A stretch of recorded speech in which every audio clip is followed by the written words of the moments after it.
Ted Bundy.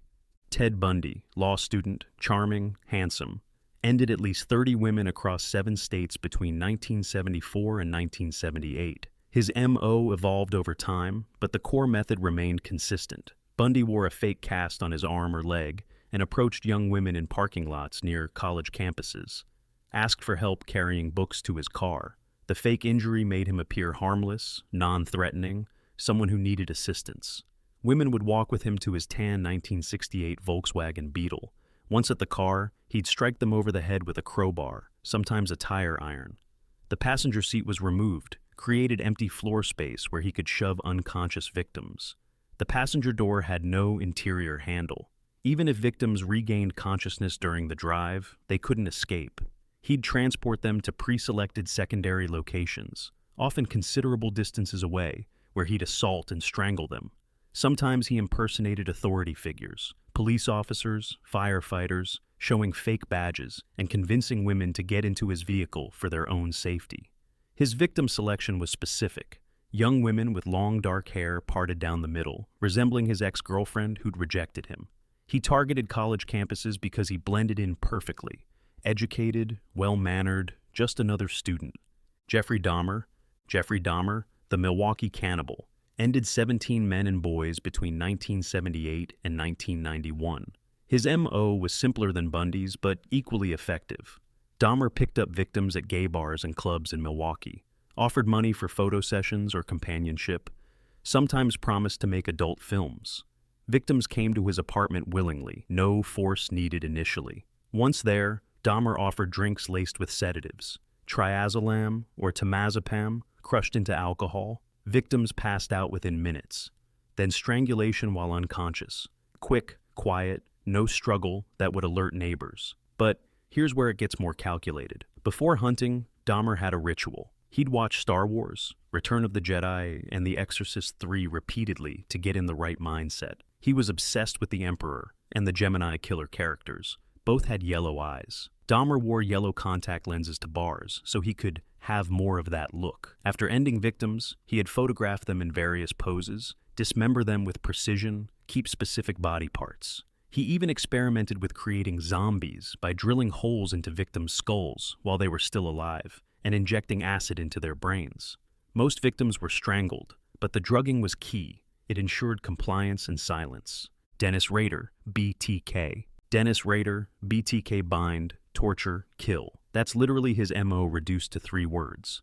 Ended 10 people in Kansas between 1974 and 1991. Rader conducted extensive surveillance before striking, sometimes for weeks, sometimes months. He'd drive past targets' houses, learn their routines, figure out when they'd be alone.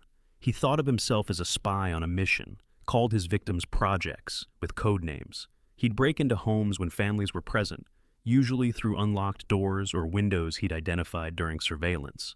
First action, cut phone lines, then systematic binding of everyone in the house using rope or cord. His knots were elaborate, specific, part of the ritual. Preferred method was strangulation using rope tourniquet, progressively tightened with a stick or hammer handle for leverage. He brought a hit kit containing rope, tape, weapons, other supplies. After ending victims, he'd take trophies, driver's licenses, jewelry, underwear. He photographed victims in bondage positions, kept detailed records of everything. The binding was crucial to his M.O., complete physical domination before the final act. He'd also send taunting letters to police and media describing his crimes, signing them BTK. The letters were part of his M.O., his need for recognition and acknowledgement. John Wayne Gacy. John Wayne Gacy, the killer clown, ended 33 young men and boys between 1972 and 1978. Owned PDM contractors, used his business as hunting ground, offered teenage boys and young men jobs with good pay and steady work. Many victims were runaways, drifters, kids looking for opportunities. They trusted him. Successful businessman, community pillar, volunteered as Pogo the Clown at children's hospitals. Once victims came to his house for job interviews or to pick up paychecks, Gacy showed them his handcuff trick, claimed he could escape from cuffs like Houdini, asked victims to try them on to see if they could figure it out. Once handcuffed, Gacy would say, "The real trick is, there is no trick." Victims were now helpless. Then came the rope trick. Strangulation using rope tourniquet method with a stick or hammer handle for leverage. Same technique as BTK. He'd drug some victims first, restrain them, sometimes shove socks or underwear down their throats to muffle screams. Assault during strangulation was part of his method. After, he'd sometimes leave bodies on the bed for days before burial. 26 bodies ended up in the crawl space under his house. 3 more buried elsewhere on his property. 4 dumped in the Des Plaines River when he ran out of burial space. The job offer was the lure. The handcuff trick was the trap. Strangulation during assault was the method. Aileen Wuornos. Aileen Wuornos, America's most notorious female serial killer, ended 7 men in Florida between 1989 and 1990. Her M.O. was straightforward. Wuornos worked Florida highways offering services. Men would pick her up, negotiate price, drive to remote locations for the transaction. During, or shortly after, she'd pull a gun, usually .22 caliber pistol, shot victims multiple times, usually in the torso, then complete robbery, wallets, jewelry, vehicles, drove their cars until too risky to keep, then abandoned them, pawned victim belongings for quick cash at local pawn shops, often within days of the incident, repeated this pattern every few weeks for an entire year. 7 men, all shot the same way, all robbed completely, all their vehicles stolen. The consistency was remarkable. No variation in method. Pick up, drive to remote area, shoot, rob, take car, pawn items, repeat. Richard Ramirez. Richard Ramirez, the Night Stalker, ended at least 14 people in California between 1984 and 1985. His M.O. was chaotic, completely random. Ramirez broke into homes late at night through unlocked windows or doors. No victim pattern. Attacked men, women, children, elderly, anyone. No consistent method. Sometimes shot victims with a .22 caliber revolver. Sometimes bludgeoned them with hammers or tire irons. Sometimes strangled them. Completely unpredictable. Would often assault victims before ending them.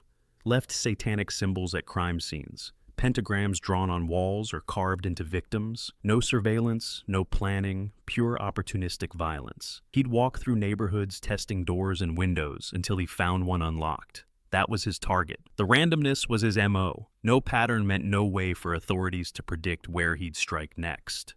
Gary Ridgway, Green River Killer. Gary Ridgway, the Green River Killer, confessed to ending 49 women, suspected in up to 90 cases between 1982 and 1998. His M.O. never varied. Ridgway picked up women working Seattle streets, offered money, drove them to secluded areas near the Green River and other locations, strangled them during or after activity, used his arm or hands, no weapons, disposed of bodies in wooded areas, often in clusters, sometimes returned to crime scenes to have contact with decomposing remains. This revisiting was part of his pattern, operated for decades using the exact same method without variation. Always strangulation, always manual, always disposal in wooded areas. The consistency helped investigators eventually connect cases across years. David Berkowitz, son of Sam. David Berkowitz, son of Sam, ended 6 people and wounded 7 others in New York between 1976 and 1977. His M.O. was simple and brutal. Berkowitz drove around New York City neighborhoods late at night, looking for young couples sitting in parked cars. Approached on foot, usually from behind, pulled out a .44 caliber revolver, his signature weapon, shot through car windows at close range. Multiple shots, usually aimed at the head, then ran back to his car and drove away. No interaction with victims, no robbery, just shooting and leaving. Operated in a relatively small geographic area in the Bronx and Queens. The .44 caliber bullets became his calling card. Same weapon every time, same approach every time. Harold Shipman, Britain's most prolific serial offender, ended at least 250 patients, possibly many more, between 1975 and 1998. His M.O. exploited his position perfectly. Shipman was a general practitioner making house calls to elderly patients, especially those living alone, injected them with lethal doses of diamorphine while pretending to administer treatment or pain relief. Victims passed quickly, appeared to have gone from natural causes. Then Shipman falsified medical records to indicate terminal illness or recent health decline, signed ending certificates himself as the attending physician. No one questioned a respected doctor signing off on elderly patients passing from apparent natural causes. Operated for decades without suspicion because his MO was essentially invisible. The trust patients placed in their doctor became their vulnerability. Gein. Ed Gein, the butcher of Plainfield, confirmed to have ended 2 women, suspected in others, between 1954 and 1957. His MO was split between 2 activities. Primary method: robbed graves in rural Wisconsin cemeteries. Dug up recently buried bodies of middle-aged women who resembled his deceased mother. Brought corpses home, removed skin and organs for various purposes. This wasn't his MO for ending. This was his MO for obtaining bodies. For actual incidents, Gein was opportunistic. Shot 2 local women who came to his isolated farmhouse. One was a hardware store owner he shot in her store, the other a tavern keeper. No elaborate planning, no consistent method. Just shooting when opportunity presented itself. Most of his collection came from grave robbing, not active hunting. Albert Fish, the Gray Man, confessed to ending 3 children, suspected in at least 5 cases, between 1924 and 1932. His MO was methodical and patient. Fish answered classified ads from families looking for farm help or employment opportunities for their children. Wrote letters claiming to be a farmer needing workers. Parents trusted written correspondence, seemed legitimate, professional. Fish would arrive to pick up the child, claiming to take them to his farm upstate for work. Instead, drove them to remote locations. Ended victims through strangulation or stabbing. Extreme post-incident activities including dismemberment and other acts. Then sent taunting letters to victim families describing what he'd done in graphic detail. The letters served dual purpose: reliving the experience and tormenting families. The employment ruse was perfect for the era. Families needed income, children needed work, and a written letter seemed trustworthy. The Zodiac Killer, unidentified, confirmed to have ended 5 people, claimed 37 victims, operated in Northern California between 1968 and 1969. His MO targeted couples. Zodiac approached couples in parked cars at remote lovers' lanes, approached vehicles on foot, usually armed with handgun or knife, ordered couples out of the car at gunpoint, sometimes bound them first, shot or stabbed victims, often multiple times, left survivors in some cases, which was unusual. Most serial offenders don't leave witnesses. After attacks, sent letters to newspapers taking credit, included cryptic ciphers and details only the perpetrator would know. The letters became part of his MO, his way of taunting authorities and maintaining public fear. No consistent method of ending, sometimes shot, sometimes stabbed, sometimes both. But the target selection remained constant. Couples in parked cars at isolated locations. Andrei Chikatilo, the butcher of Rostov, ended 53 people in the Soviet Union between 1978 and 1990. His MO exploited Soviet infrastructure. Chikatilo approached children and young adults at bus stops and train stations, offered them gum, candy, or small amounts of money, sometimes claimed to be taking them to interesting places, led them to nearby forests or wooded areas. Once isolated, attacked with knives. Extreme violence, often involving mutilation during the attack. Disposed of bodies in the forests where attacks occurred. Soviet authorities were slow to connect cases because admitting a serial offender existed contradicted communist ideology. Crime was supposedly a Western problem. This allowed Chikatilo to operate for over a decade. His MO relied on vulnerable targets at public transportation hubs and the privacy of Soviet forests. Dennis Nilsen, the kindly offender, ended at least 12 young men in London between 1978 and 1983. His MO was domestic and patient. Nilsen met victims at pubs or on the street, usually homeless or transient young men, offered them food, shelter, companionship, brought them to his apartment willingly. Once there, would get them intoxicated. After victims fell asleep, Nilsen strangled them, usually with a necktie or rope. No struggle, no noise.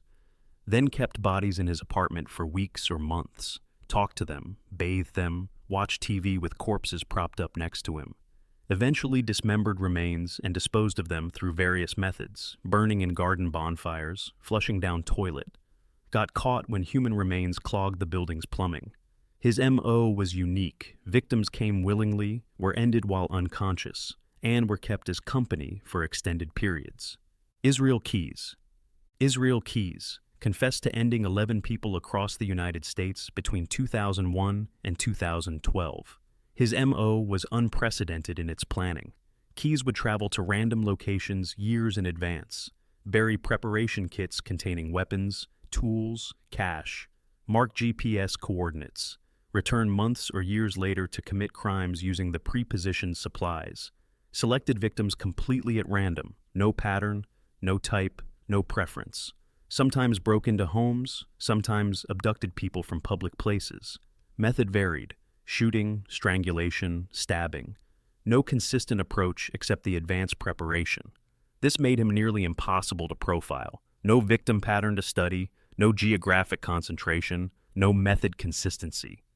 The buried kits were his MO. Everything else was deliberately randomized. If this helped you understand serial offender methods of operation, hit that like button. Subscribe for more true crime explained simply. Thanks for watching.